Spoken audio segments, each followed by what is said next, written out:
लो जी घर तो घर विच पानी आ गया दरिया का।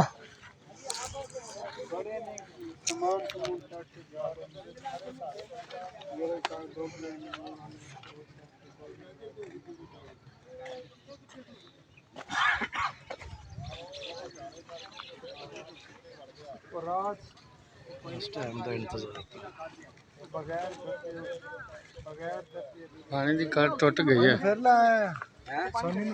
सोनी अम्मी तेरी लैके आई।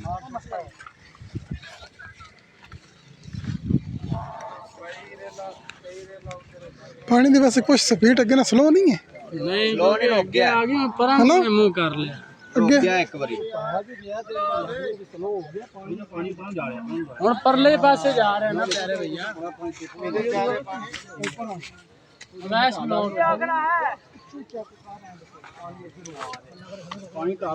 अस्सलाम वालेकुम। ए वेखो जी पानी आ गया मेरे घर के बिल्कुल नाल।